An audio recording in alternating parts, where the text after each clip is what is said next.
거짓 교사를 경계하라. 이 1장에서 바울은 현재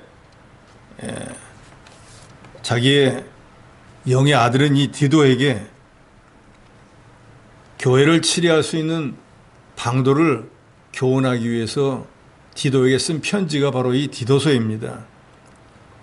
그래서 우리가 읽은 여기 1절로 4절에는 바울이 사도적인 권위를 가지고 디도에게 교훈하는 그런 내용이고, 거기 5절에서부터 9절까지는 그 교회 모든 성도들의 영적 관계를 총괄할 장로를 세워야 된다는 것을 말씀하고 있고, 이제 나머지 10절에서 마지막 절까지는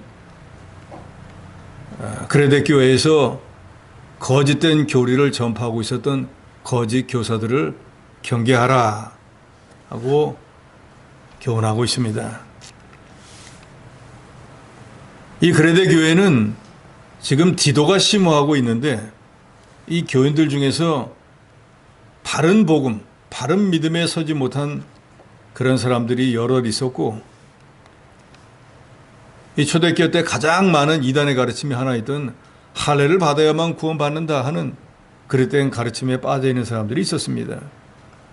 또 믿음과 행위가 서로 무관하다 하는 잘못된 신앙관을 가지고 있는 사람들이 있어서 신앙이 진보하지 못하고 후퇴하고 방종한 상태에 있었습니다. 그렇기 때문에 교회 내에서 이런 신앙의 질서를 확립하고 올바른 신앙관을 정립하기 위해서 사도 바울이 자기 영의 아들인 디도에게 어떻게 해야지 성도들을 바로 인도할 수 있을지 목회 지침을 제시하고, 또 그 목회를 격려하고 권면하기 위해서 이 서신을 기록을 했습니다. 그래서 이미 말씀드린 대로 1절로 4절에서는 사도 바울이 사도는 어떤 사람인가, 사도의 의무는 뭔가, 어떤 일을 해야 되는가를 통해서 지금 현재 심호하고 있는 디도에게도 권면하고 있습니다. 1절에 보면 바울은 하나님의 종이요 예수 그리스도의 사도라 그랬습니다. 하나님의 종이라는 것은 하나님의 일을 하는 사람이라 그 말입니다. 그러니까 주인이 하나님이시고 종이니까 종은 취사 선택권이 없잖아요. 주인이신 하나님이 명하면 명하는 걸 할 것뿐인 거예요. 왜라고 하는 것이 없습니다. 실제로 우리가 알지만 사도 바울은 종이 아니고 자유인입니다. 그렇지만 자원에서 하나님의 종이 되었습니다. 하나님께 복종하는 것은 피조물의 마땅한 자세입니다. 더욱이 구원의 은혜, 구속의 은혜를 받은 우리 성도들은 당연히 우리 주인이신 하나님께 순종하고 복종하는 삶을 살아야 합니다. 바울만 하나님의 종이 아니고 구원받은 모든 성도가 하나님의 종입니다. 그러니까 우리가 하나님의 교회에서 우리 위치가 다 종이잖아요. 근데 종이 뭐 조금 더 배웠다고 다른 종을 무시하고 조금 더 가졌다고 다른 종을 멸시한다는 너무 웃기는 얘기잖아요. 다 거기가 거기잖아요. 도토리 키재기밖에 안 되는 거예요. 근본을 알아야 된다고 말이에요. 키가 큰 종이 있고 부자인 종이 있고 가난한 종이 있을 뿐이지 똑같다고 말이에요. 뭘 더 많이 가지고 배웠다고 해서 주인이 되는 게 아니에요. 주인은 오직 한 분밖에 없습니다. 우리를 구원하신 우리 주 예수 그리스도인 거예요.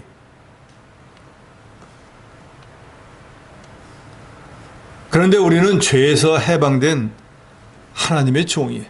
아직까지 죄에 종살이하는 불신자들과는 근본적으로 우리 신분이 다릅니다. 그러니까 우리는 자원에서 하나님의 종이 된 사람들이에요.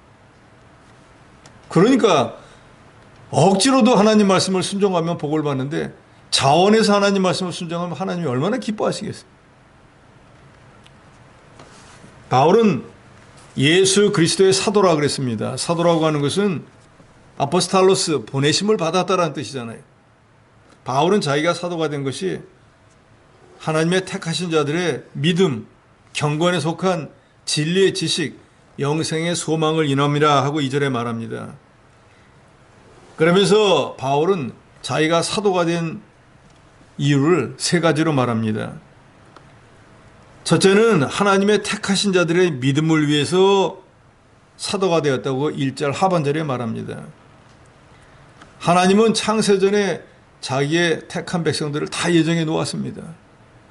그래서 하나님의 택하신 자들은 어떤 경우가 있더라도 이 세상을 떠나기 전에 예수 그리스도 구주로 믿게 구원을 얻게 됩니다. 그래서 하나님의 택하신 자들은 하나도 잃어버림을 당하지 않고 다 믿고 영생을 얻습니다. 그래서 바울은 4절에서 그 믿음을 같은 믿음이라, 에베소 4장 5절에서는 한 믿음이다.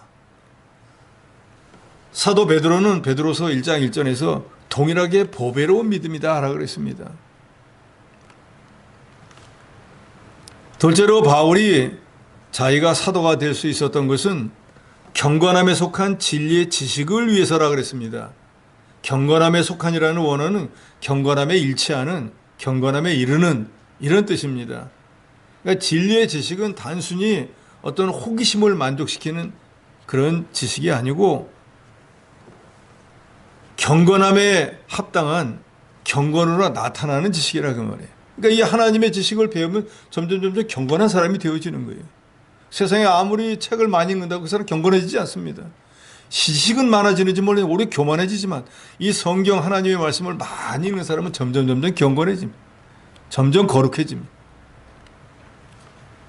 진리에 대한 지식은 하나님에 관한 지식이고 죄에 관한 지식이고 우리 주 예수 그리스도에 관한 지식, 구원과 영생에 관한 모든 지식입니다. 우리의 믿음은 이 진리의 기본적인 지식에 근거하고 이것을 믿고 또 구원 얻은 자들은 그 진리를 점점 알아나가게 되는 것입니다. 그래서 에베소 4장 13절에 보면 우리가 다 하나님의 아들을 믿는 것과 하는 일에 하나가 되어 온전한 사람을 이루어 그리스도 장성한 분량에 충만한 데까지 이르러야 된다 그랬습니다. 우리가 지식을 많이 배워야 되는 일은 뭔가? 주님처럼 장성한 분량에까지 이르러야 되기 때문입니다. 세 번째로는 사도 바울이 사도가 된 이유는 영생의 소망을 인함이었다고 그랬습니다. 우리 인간은 원래가 영생할 존재였어요. 그런데 우리의 조상이었던 아담과 하와가 하나님과 약속했던 그 금단의 과일을 따먹었기 때문에 사망이 우리에게 들어왔습니다. 그렇지만 제2의 아담이 되는 예수 그리스도를 우리가 믿음으로 다시 영생할 수 있는 권리를 얻게 되었어요. 이 소망은 하나님으로부터 주신 약속에 근거하고 있기 때문에 이것은 아주 확실한 것입니다. 그래서 바울은 3절에 보면 자기 때에 자기의 말씀을 전도로 나타내셨다 그랬습니다. 하나님이 작정하신 때에 하나님에 관한 말씀, 복음의 말씀을 전도로 나타내셨다는, 전도를 통해서 하나님이 누구인지를 알게 하고 그 하나님을 믿는 자들을 구원하신다는 거예요. 그래서 하나님은 그 말씀을 전도 혹은 선포 혹은 설교라는 말씀을 통해서 나타내시고 이 설교는 바울 또 사도 목사들에게 맡겼습니다. 예수님이 세상에서 친히 하나님의 말씀을 전도로서 나타내셨습니다. 바울은 예수님으로부터 이 사명을 맡아서 복음을 전하는 사도가 되었습니다. 하나님의 뜻은 택한 백성들을 다 찾아서 구원하는 것이고 전도의 목적이 바로 그것입니다. 그러니까 전도자들 뿐만 아니라 구원 얻은 모든 백성들은 전도를 중요하게 여겨야 되고 또 이 전도를 해야 될 책임이 있습니다. 그래 전도는 남의 일이 아니고 우리가 마땅히 해야 될 일입니다. 4절에 같은 믿음을 따라 나의 참아들 디도에게 편지하노니 했는데 사도 바울이 여러 제자들이 많아요. 복음을 전하는 엄청나게 많이 사도 바울을 통해서 구원받은 사람들이 많습니다. 그런데 사도 바울이 여기 디도서에 있는 것처럼 참아들이다, 영의 아들이다 라고 한 사람 딱 2사람밖에 없습니다. 여기 이 디도서의 수신자인 디도하고 또 디모데라고 하는 아주 훌륭한 제자 두 사람에게는 영의 아들이다, 나의 참 아들이다 라고 특별히 말했습니다. 그런데 디모데와 디도만 아들이다 라고 말한 이유는 이 두 사람이 특별히 바울의 신앙을 그대로 계승해서 바울을 아버지같이 받들고 같이 동역했기 때문에. 말씀을 배워도 자기대로 배우는 사람들이 많습니다. 필요한 건 받고 다른 건 받아들이지 않는 사람이 많은데, 이 디도나 디모데 같은 사람은 사도 바울이 가르친 것을 그대로 해서 사도 바울을 본삼고 사도 바울처럼 되려고 애썼던 사람들입니다. 그렇기 때문에 디도가 지금 처한 형편이 쉽지 않은 것을 알고, 또 우리가 이미 상고했던 디모데서도 디모데가 에베소 교회에서 심호할 때 연소한 나이, 일천한 경력 때문에 성도들로부터 존경받지 못하기 때문에 어떻게 목회를 해야지 하나님 앞에 합당한 것을 이 디도서를 통해서 교훈을 하고 있는 것입니다. 그래서 우리가 특별히 성경을 분류할 때 이 디모데서와 디도서를 목회 서신이라, 목사들은 어떻게 목회를 해야 되는가.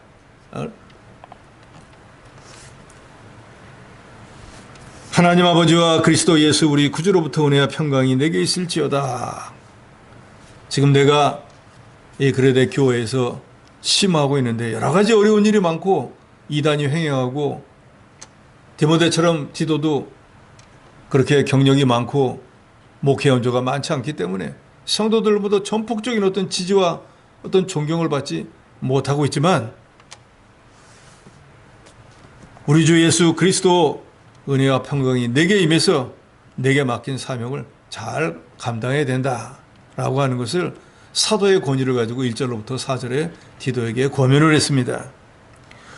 그러면서 5절에서 9절까지에서는 이제 이 그레데 교회에 출석하는 여러 성도들이 다른 성에서 오니까 그 성에 합당한 장로들을 세우라는 거예요. 이 그레데라고 하는 섬은 그리스에 속한 가장 큰 섬인데, 이 그리스 본토에서 한 100km 정도 떨어진 지중해에 있는 섬인데, 역사적으로 보면은 이 사도 바울 시대 이전에는 독립국가로 있었지만 주전 67년에 로마에게 정복이 당해서 로마의 식민지가 되었습니다. 이제 바울이 복음 전할 때는 로마의 식민지 상태였을 때였어요. 그리고 바울이 디도를 데리고 이 섬에서 전도해서 교회를 세우고, 바울은 다른 일 때문에 먼저 이 그레데 섬을 떠나고 디도를 거기 남겨놓고 그 교회를 인도하도록 했습니다. 바울이 오늘 본문에도 나오지만 장로를 세운 목적은 5절에 있습니다.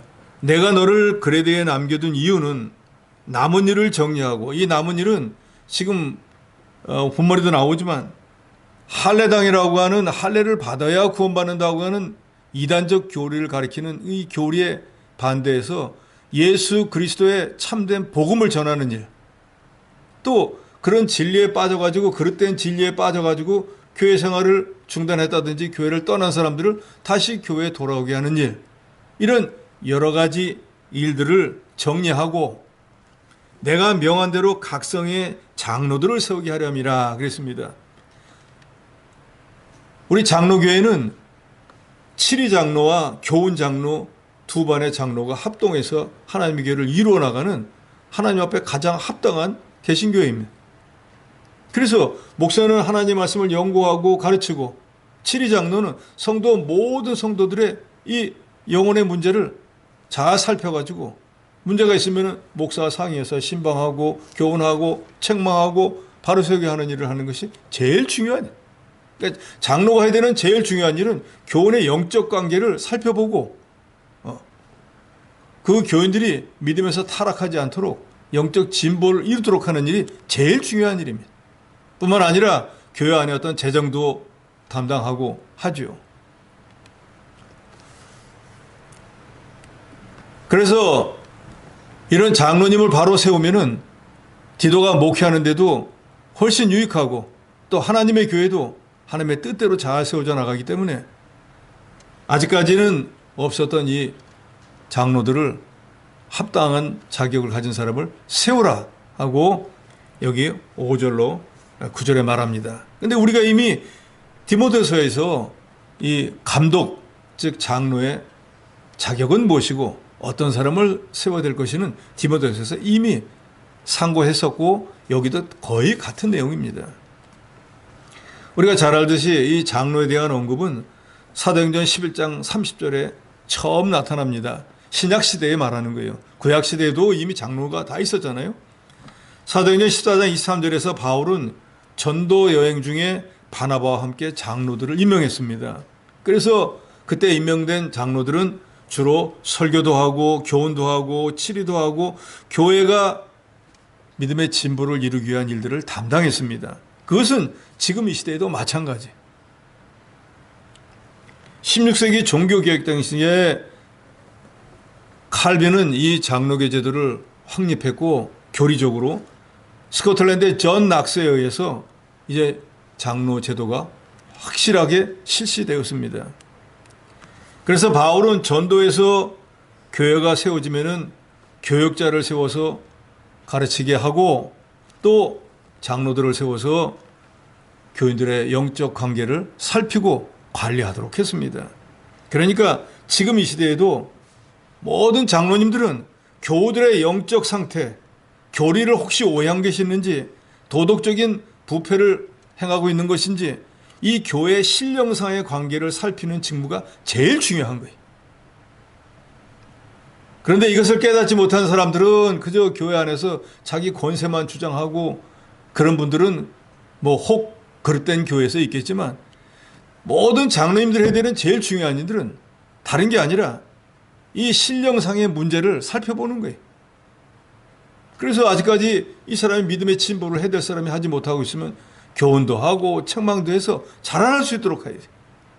또 교회 생활하다 중단한 사람이 있으면 왜 그런가 가서 찾아보고 교훈하고 또 다시 나올 수 있도록 하고 하는 이런 일이 제일 중요한 것이. 그래서 6절로 9절에 보면 이미 디모데서에도 이 감독의 자격, 즉 장로의 자격에 대해서 말했지만 여기 디도에게도 이런 사람을 장로로 세워야 된다라고 교훈하고 있습니다. 6절에 책망할 것이 없고 한 아내의 남편이며 방탕하다는 비난을 받거나 불순종하는 일이 없는 믿는 자녀를 둔 자라 그랬습니다. 한마디로 가정을 잘 다스리는 자를 세워야 된다는 거예요. 자기 집에 자기 자녀도 믿음으로 잘 못 다스려가지고 여기 6절에 말하지 않습니까? 자기 부모에게 불순종하고 그런 자녀를 둔 사람이 아무리 교회 생활을 오래 하고 유력자라고 해도 장로로 세워서는 안 된다는 거예요. 자기 자녀한테도 존중받지 못하고 자기 자녀라도 믿음으로 바로 못하면서 어떻게 하나님의 교회 다른 성도를 가르치고 인도할 수 있겠느냐 그 말입니다. 또 한 아내의 남편이 된다고 하는 것은 당연하죠. 가정을 꾸리고 아내로부터 같이 하나님의 교회에 하나님의 일에 동역하며 협력을 받을 수 있는 그런 온전한 가정을 이룬 사람이라 해야지 장로의 자격이 있는 것이지. 예를 들어서 뭐 자기 마음에 안 든다고 이혼을 했다. 그런 사람을 장로로 세울 수는 없잖아요. 그러니까 가정을 잘 다스리는데 한마디로 이 사람은 장로에 합당하다라고 책망할 것이 없는 사람을 세워야 된다는 것입니다. 거기 7절에 보면은 하나님의 청지기로 또 책망할 것이 없어야 된다 그랬습니다. 이 말은 하나님의 청지기로 합당한 자라야 되는 거예요. 청지기는 우리가 잘 알지만 남의 재산 가지고 관리하는 사람이잖아요. 자기 것이 아니기 때문에 그 주인에게 손해가 나지 않도록 잘 관리하는 게 그게 충성된 청지기예요. 하나님의 교회 장로라고 하는 직분은 이미 말씀드렸지만 모든 신령적인 성도와의 신령적인 관계를 총괄하지만 또 금전적인 재정의 문제도 관리를 합니다. 그런데 그런 금전적인 문제를 개인과 공과 사를 구분하지 못한다고 하면 이건 사람들 입에 오르내리고 큰 문제가 생길 수 있습니다. 그러니까 청지기로서 책망할 것이 없는 오히려 본받을 만한 그런 분을 세워야 된다는 것이죠. 뿐만 아니라 7절 중반절에 보면 자기 고집대로 하지 말아야 된다 그랬습니다.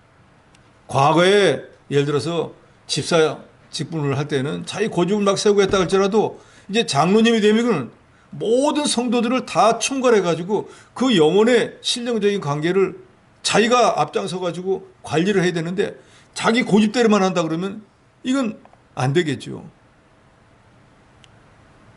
그러니까 믿는다고 하는 거 또 점점 교회에서 높은 직분을 가는다는 것은 자기 희생이 따르지 않으면 안 돼요.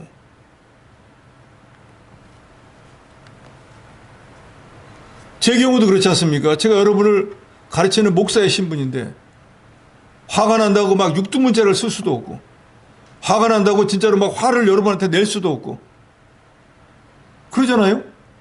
여러분에게 진리의 말씀을 가르치면서 주일날 뭘 사고 팔고 그럴 수도 없잖아요. 마음이 혹시 있더라 그러더라도 절제해야 된다 그 말이에요. 그러니까 하나님의 교회에서 어떤 직분을 맡으면 그 직분에 합당하게 자기 희생이 있어야 되는 거예요. 그런데 우리가 제일 다스리기 어려운 게 뭡니까? 자기 자신이 제일 다스리기 어려운 거예요. 그러니까 장로가 되려고 하면은 무엇보다도 제 고집대로 하지 말아야 된다는 거예요. 이건 아마 이 시대에도 모든 장로님들에게 해당될 것 같아요. 하나님의 교회 장로와 목사가 싸움이 난다. 뭐 때문에 싸움이 날까요? 각각 자기 고집을 세우는 것 때문에 문제인 거예요. 다 양보한다 그러면 무슨 싸움이 나겠어요? 아니 장로님 뜻대로 왔어요. 목사님 뜻대로 왔어요. 하면 무슨 싸움이 나겠어요? 한 사람 두 사람 할 거 없이 다 자기 고집대로만 하자고 하니까 싸움이 나는 거 아니겠어요?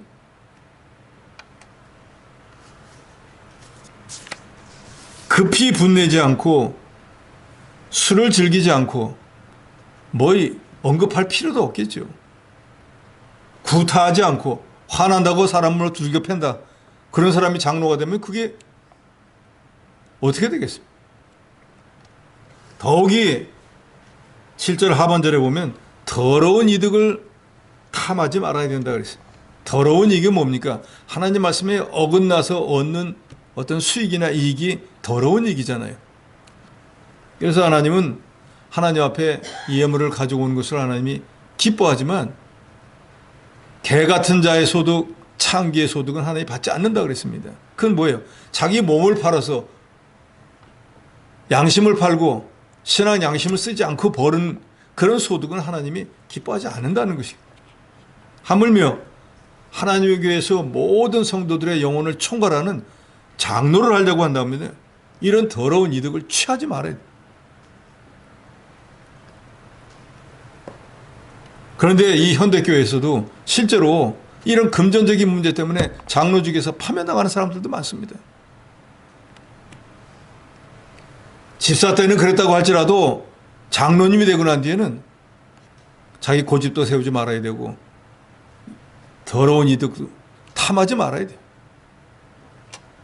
그것이 한마디로 청지기로서 책망할 것이 없는 사람이 되어야 되는. 그런다고 해서 책망할 것이 없다라고 하는 것은 아예 완벽한 사람을 말하는 게 아니라 그런 사람이 되기를 힘써야 된다는 것이죠.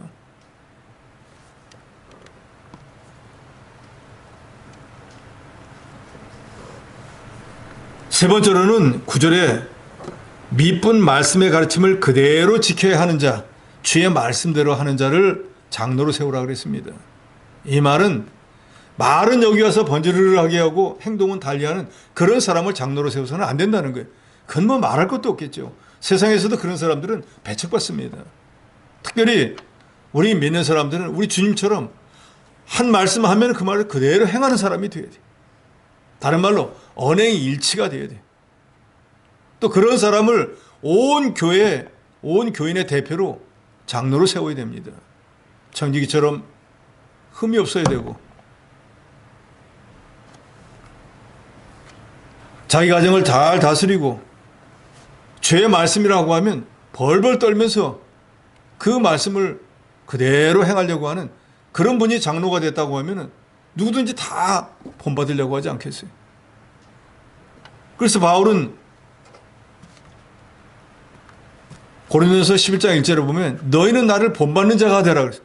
어떻게 보면 사도 바울이 상당히 교만한 것처럼 보이잖아요. 자기가 뭐라고 자기를 본받는 사람이 되라 그러냐. 그 말은 내가 예수 그리스도를 본받으려고 힘썼던 그 면을 보고 너희도 나의 그 면을 본받으라는 거예요.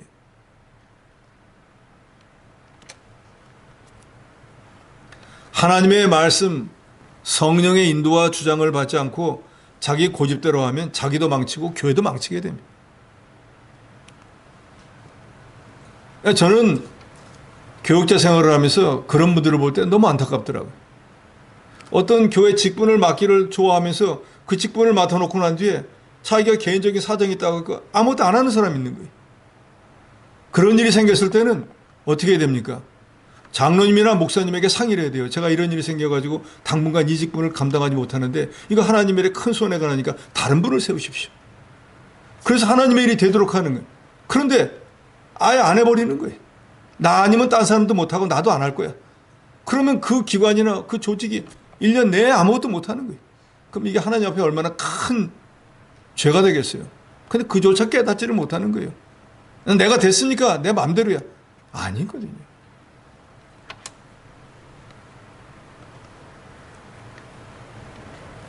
세상에서는 자리가 사람을 만들다 그러잖아요.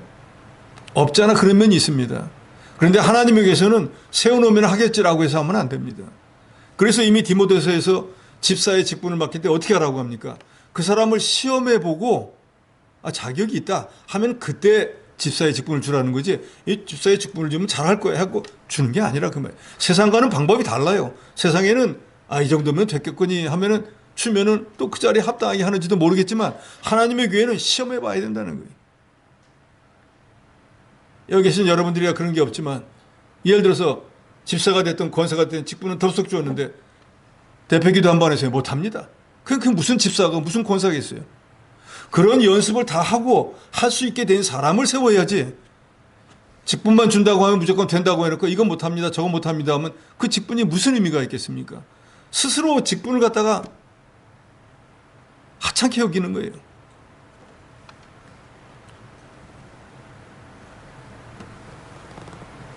그렇기 때문에 교역자와 장로는 하나님 말씀을 두렵고 떨림으로 복종하고 교인들의 좋은 의견을 온유한 태도로 잘 받아들이고 자기를 위해서 일하지 말고 하나님을 위해서 교인을 위해서 일하는 자가 되어야 돼요. 저도 성도 시절 때 예를 들어 목사님이 자 무슨 얘기 있으면 다 해보세요. 다 이 얘기도 하고 저 얘기도 하다가 나중에 결론을 딱 말 때는 이렇게 합시다 하고 자기 생각대로 해버리는 너무나 황당해버리더라고. 그럼 뭐 하려고 그래요? 의견을 냈을 때 목사님 의견, 장로님 의견, 성도 의견 해서 다 해가지고 15개 의견 나왔다. 그럼 어떤 걸 할까요? 해가지고 그걸 골라야지. 네 사람 의견 다 듣고 난 뒤에 자기 말은 제일 마지막에 하면서 이걸로 합시다. 내가 기도해보니까 이게 옳은 것 같습니다. 그럼 뭐 하려 상의를 해? 너무 황당하지 않습니까? 오늘 본문의 말씀이 바로 그거예요. 자기 고집대로만 하지 말아라.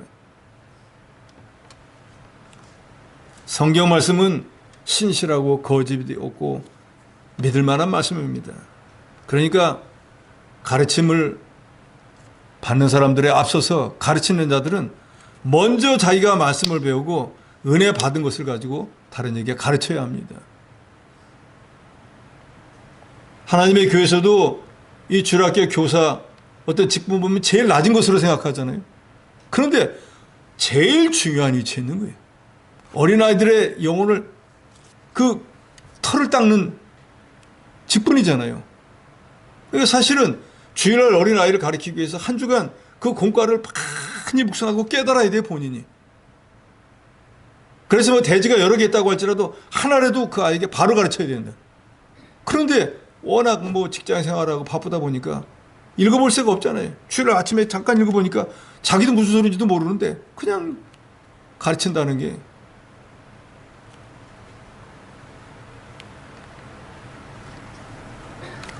소경이 소경을 인도하면 같은 구덩이에 빠져서 같이 멸망하는 법입니다.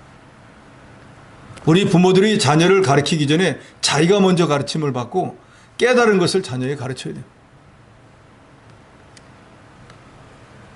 저는 개인적으로 새벽마다 기도할 때 이런 기도를 먼저 하고 시작합니다. 오늘 가르칠 하나님의 말씀 제가 먼저 깨달아야 됩니다. 제가 모르고 어떻게 성도들에게 가르치겠습니까? 이해가 안 되는 거 하나님 깨닫게 해주시옵소서. 그래서 어떻게든지 깨달은 그것을 가르치려고 했습니다. 내가 모르면서 남에게 가르친다는 건 너무 무서운 얘기 아니겠습니까? 내가 행하자면서 다른 사람에게 하라고 하는 건 그거는 위선자예요. 세상만 해도 기소부력은 물시어인이란 말이 있어요. 자기가 하기 싫으면 남에게도 시키지 말라는 거예요. 자기는 안 하면서 남에게 이거 하면 좋아 라고 시키는 사람은 그건 위선자인 거예요.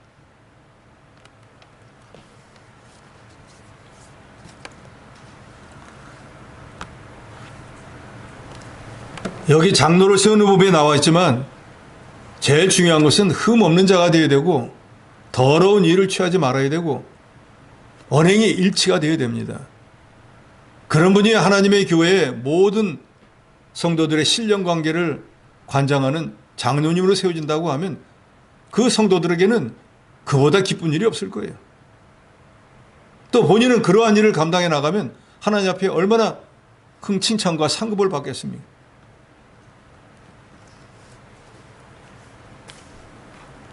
이런 사람을 해당되는 지역에 장로로 세울 것을 사도 바울이 디도에게 권면을 했습니다. 이제 10절로부터 마지막 16절까지는 그레데 교회의 거짓 교훈을 전했던 거짓 교사들을 경계하라는 것을 교훈하고 있습니다. 10절에 보니까 불순종하고 헛된 말을 하며 속이는 자가 많은 중 할례파 가운데 특히 그러하다 그랬습니다.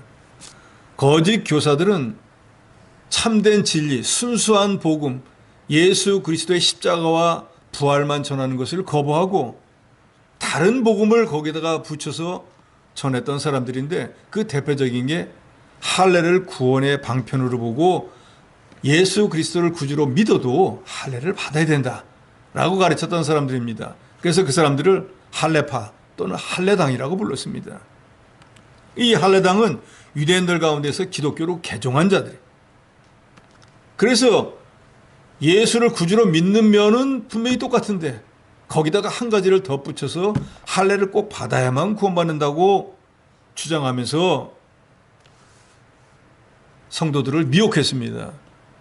그러니까 잘 모르는 성도들은 난 유대인이야. 난 나면서 8일 만에 할례를 받아. 그러면 내가 예수를 믿고 구원을 얻었다고. 그러니까 너희는 예수만 믿고 어떻게 구원을 얻어? 너희도 할례를 받아야지. 하니까 바른 예수 그리스도 십자가 부활 믿음에 서 있지 못하는 사람은 그런 것 같다. 이 사람들은 날 때부터 선민이고 날 때부터 하나님의 자녀였는데도 이 할례를 받았는데 우리는 뒤늦게 믿었는데 우리도 할례를 받아야 되는 게 정상인가 보다 라고 혼동이 오게 돼버렸다 그 말입니다. 우리가 받아야 되는 할례는 육체적인 할례가 아니고 마음의 할례를 받아야 됩니다. 그런데 그레데 교회의 거짓 교사들은 육체 할례를 계속 주장하면서 이 순수한 복음에 순종하지 않고 외식적이고 형식적인 거, 겉으로 보이는 할례를 해야 된다. 그게 바로 구원받은 증표다. 라고 함으로 인해서 교리적인 혼란을 가중을 시켰습니다. 그래서 거짓 교사들은 교회의 법에 복종치 않고 헛된 말을 하며 마땅치 않은 것을 가르쳤다는 것이 바로 그거예요. 순수한 복음은 뭐예요? 예수 그리스도의 십자가와 부활만 믿으면 되는 거예요. 그런데 이 사람들은 이 할례당들은 이 교회의 법인 하나님의 법인 예수님의 십자가와 부활 외에도 굳이 할례를 받아야 된다고만 가르쳤습니다. 그게 바로 헛된 말을 했다는 것이죠. 그러면 이 사람들이 왜 이 헛된 교리를 자꾸 가르치려고 애썼을까? 11절에 보면은 이런 자들이 더러운 이득을 취하려고 마땅하지 않은 것을 가르쳐 가정들을 온통 무너뜨리는도다 그랬습니다. 그러니까 이 할례를 해야 된다라고 하는 것을 통해 가지고 자기가 참된 선지자인 것처럼 하면서 자기 유익을 얻기 위해서 이런 이단적인 교리를 주장했다라는 것입니다. 부당한 방법으로 자신들의 이익을 취하고 만족을 추구하기 위해서 이렇게 이단적인 교리를 주장했습니다. 참된 복음에 대한 열정이나 영혼 구원이 이 사람들의 목회 목적이 아니고 자기 개인의 사리사욕, 경제적 이득을 취해서 그러다 보니까 그 사람 말에 혹해가지고 재산을 바치기도 하고 그러므로 무너져버리는 가정들이 생겨났다는 거예요. 그러니까 그들의 잘못된 가르침은 단순히 교리적인 문제가 아니라 성도들의 이 신앙생활과 가정까지도 파괴하기 때문에 바울은 그래서 11절 초반절에 이렇게 말합니다. 그들의 입을 막으라. 이 거짓 선자들은 14절에 보면 허탄한 신하와 사람의 명령을 따랐다 그랬습니다. 유대인의 허탄한 이야기, 진리를 배반하는 사람들의 명령을 따르지 않게 하렴이라 그랬어요. 그러니까 유대교적인 족보 신화나 우리가 아브라함, 이삭 하면서 우리가 이런 사람의 후예다.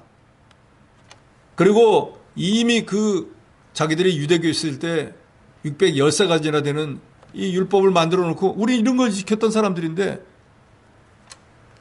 그런 것들이 복음 진리보다 더 위에 있는 것처럼 가르쳤습니다. 그렇기 때문에 유대인들의 이 허탄한 이야기에는 디모데전서 1장 4절에도 끝없는 족보 신화라고 사도 바울이 이미 말했습니다. 그래서 이 사람들은 성경을 가르친다고 하지만 실제로는 진리를 배반한 자들이 하나님 말씀보다 사람의 이야기, 전통을 더 중요하게 여겨서 결국은 진리를 떠나게 만들고 맙니다. 16절에 보면 그들이 하나님을 시인하나 행위로는 부인하는 자들이라 그랬습니다. 그러니까 말로는 자기가 하나님을 알아. 내가 하나님을 전하는 거라고 하면서 행위를 보면 하나님과 전혀 상관없는 일을 하고 있었다 그 말이에요. 하나님은 예수님의 십자가 부활만 전하라고 했는데 실제로는 할례를 받아야 된다고 주장하고 있었습니다. 그렇기 때문에 16절 하반절에 보면 사도 바울은 이 사람들을 가증한 자, 복종하지 아니하는 자, 모든 선한 일을 버리는 자라고 그랬습니다. 그러니까 그레데교의 거짓 교사들은 바로 가증한 자들이고 하나님의 말씀을 복종하지 아니하는 자들이고 모든 선한 일을 버리는 그릇된 자들이었다. 그래서 바울은 이 사람들을 어떻게 해야 되는가? 이미 거기 11절에 나왔지만 그들의 입을 막으라 그랬습니다. 디도에게 하는 말이에요. 너희가 지금 이 교회 형편을 알지 않느냐? 너희 거짓 교사들이 어떤 사람들이냐? 그릇된 것을 가르치지 않느냐? 복음이 아닌 할례를 받아야 된다고 그릇된 교리를 전하지 않느냐? 그런데 그 사람들이 그걸 전하는 목적은 뭐예요? 자기 개인 유익을 취하려고 하는 거 아니냐? 이 사람들은 선한 일을 막는 사람이고 하나님의 법을 지키지 않은 사람들이니까 이 사람들은 어떻게 해야 되는가? 저희의 입을 막아라 하고 디도에게 바울이 권면했습니다. 11절 하반절에 가정을 온통 무너뜨린다 그랬는데 이 사람들이 집집 가정마다 방문하면서 각종 해를 입히고 있었기 때문입니다. 그러니까 입을 막으라고 하는 것은 디도도 가리키는 감독이잖아요. 또 세워질 감독들이 그 감독의 권위를 가지고 입에 재갈을 물리라는 거예요. 그러니까 이 거짓 선자들이 가리키는 교훈이 합법적인 것이 아니니까 하나님의 교회에서는 그런 걸 가르치지 말아라 하고 감독의 권위를 가지고 그 입을 막으라는 거예요. 입에다가 반쪽을 붙여버리라 그런 뜻이 아니라 물리적인 폭력이나 강제적으로 입을 열지 못하게 하라는 것이 아니고 거짓 가르침을 더 이상 가르치지 못하도록 이런 영적, 논리적, 공동체적 차원에서 반박하고 차단시키라는 거예요. 만약에 이 거짓 교사들의 주장을 그냥 수수방관하고 내버려 두면은 적은 누르기 얼마 있다 보면은 온 덩어리를 다 상하게 만든 것처럼 유언비어라는 게 그래서 무섭잖아요. 어떤 사람이 택도 안 되는 소리를 하는데 그걸 한 사람이 듣고 다른 사람에게 전하고 자꾸 전하다 보면 이제는 거짓말이 뭐가 돼버립니까? 사실처럼 돼버리는 거예요. 그래서 그 진실인 사람이 뭐라고 얘기를 해도 그 말을 안 믿게 돼버리고 이제 거짓이 사실을 완전히 덮어버리게 되는 그런 경우가 생긴다. 그러니까 조금 시작했을 때 그걸 딱 중단을 시켜버리면 더 이상 진전을 하지 않을 건데 그래서 하나님의 교회에 7이라고 하는 것이 있는 거예요. 왜 참교회의 징표 가운데 제일 마지막에 세 번째 보면은 그러죠. 칼빈이 말하잖아요. 권징을 철저히 하라 그러는 거예요. 권징이라고 하는 건 교회 순교를 지키는 거예요. 그런데 그 순교를 지키되 교회 법에 따라 해야 됩니다. 그러니까 바울은 지금 여기 장로를 세우고 장로인 내가 그 장로의 권위를 가지고 장로가 하는 일이 뭐예요? 모든 성도들의 신령한 일을 총괄하는 일이잖아요. 그러니까 내가 가진 권위를 가지고 볼 때, 직분을 가지고 볼 때 그 사람이 하나님에게 유익을 주지 못하고 헛된 것을 전하고 성도들의 가정을 망하게 하는 일을 하고 있으니까 그 사람의 입을 권위를 가지고 막으라 그 말이에요. 더 이상 그 사람이 그 일을 진전시키지 못하도록 막으라는 것입니다. 그럴 때 물리적인 방법으로 손으로 입을 강제로 막으라는 게 아니라 건전한 복음 진리, 성경 진리를 바탕으로 그 사람들이 주장하는 것이 논리적으로 하나님의 뜻에 맞지 않는다, 성경에 맞지 않는다 하고 성경적 교리를 통해서 그 사람들이 주장하는 허탄한 신화 교리를 더 이상 주장할 수 없도록 하라는 것입니다. 그러려고 하면은 신학적으로도 공부 많이 해야죠. 그러잖아요. 그 사람이 깨닫지 못하는 거 갖고 자꾸 얘기를 할 때 내 말은 성경에 보면 여기 얘기를 말해야 합당하지 않기 때문에 더 이상 하지 말아야 된다. 자꾸 이렇게 하면 하나님의 교회 법위에서 너를 치리할 거야 라고 해서라도 그 사람이 더 이상 그릇된 교리를 전하지 못하도록 해서 그 사람으로 인해 가지고 믿음의 가정이 파탄나는 일이 없도록 해야죠. 그러니까 입을 막는다는 건 교회 공동체 안에서 설교나 성경 공부 가르칠 수 있는 지위나 기회를 주지 말라는 거예요. 그 사람들끼리 모여가지고 다른 사람에게 자꾸 전하지 못하도록 그런 자리를 없애버리라는 거예요. 지금 이 시대에도 신천지라고 하는 이단이 사용하는 제일 많은 방법이 뭐예요? 성경 공부잖아요. 그런데 가지 말아야 되는 거예요. 배우고 싶으면 자기 교회에서 배워야지.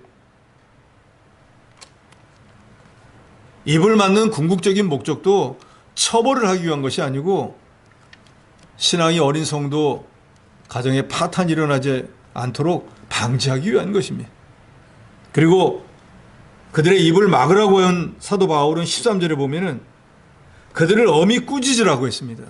이것은 그릇된 교리를 가르치킨 잘못된 것에 대해서 책망하라는 거예요.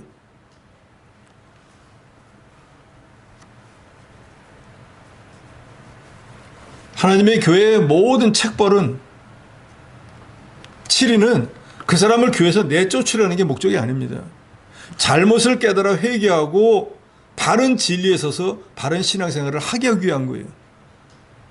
우리가 새벽마다 구약 성경을 상고하는데 하나님이 우상을 섬기고 하나님 말씀을 불순종한 이스라엘 백성들을 심판합니다. 치리합니다. 근데 그 목적은 뭐예요? 그 사람들을 망하게 해가지고 아예 세상에 없애버리는 게 아니에요. 자기 죄를 깨닫고 회개하고 다시 돌아와서 하나님의 주신 땅에서 복된 삶을 살게 하기 위한 거예요. 그러니까 하나님의 교회에서 모든 치리도 마찬가지예요. 잘못된 것이 있을 때 치리해야 됩니다. 병이 들었어요. 어떤 사람이. 고쳐야죠. 이거 어떻게만 하면 그 사람 죽어버린다고요. 아무리 아프다고 해도 살려야죠. 난 몰라, 누가 하겠지 라고 하면 안 된다고요. 이처럼 하나님의 교회에서도 뭔가 잘못된 게 있을 때는 치리나 교훈이나 책벌을 통해서라도 그 잘못된 것을 고쳐야 됩니다. 그것이 바로 교회의 순교를 지키는 것이. 진리를 반대하는 자들이 계속해서 미혹하고 그 악한 행위를 그냥 놔두도록 하면은 믿음이 어린 사람들은 거기에 휩쓸려서 신앙생활을 바로 하지 못하고 그릇된 길로 갈 수밖에 없습니다.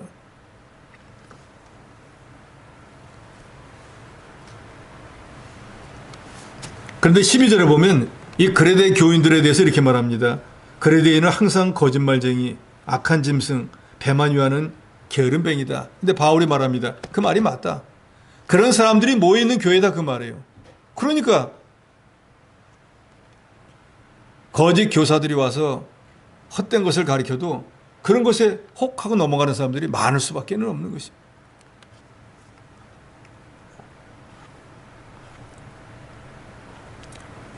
신학적으로 보면 거짓 교사들은 영지주의 이원론에 근거해서 물질, 결혼 이런 것을 악한 것으로 보았습니다.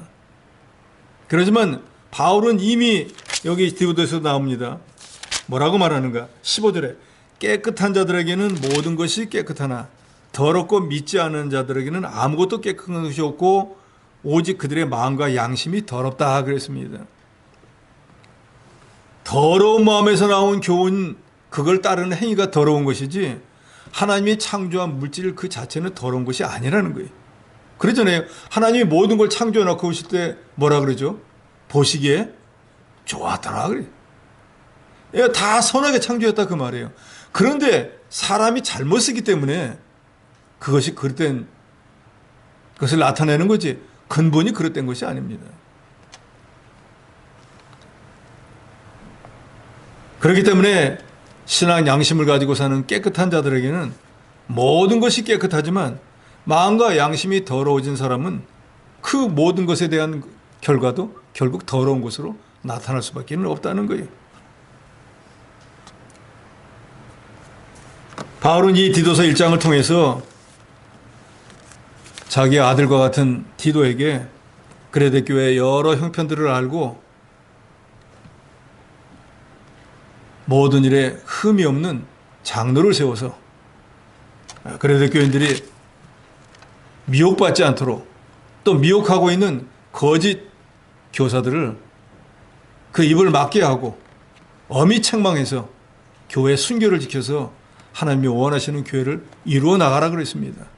오늘 시대에 우리도 이 디도서에 있는 말씀처럼 우리가 다 하나님의 교회 감독과 같은 위치에 있어요.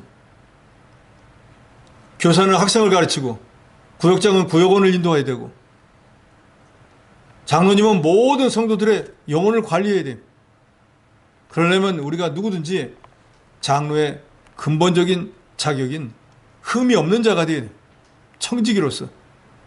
그리고 하나님의 교회에 혹여나 이와 같이 누를 것 같은 일이 생겨났을 때 수수방관하지 말고 입을 막고 엄히 책망하는 것처럼 치리해서 교회 순교를 잘 지켜나가는 그런 저와 여러분이 되어야 되겠습니다.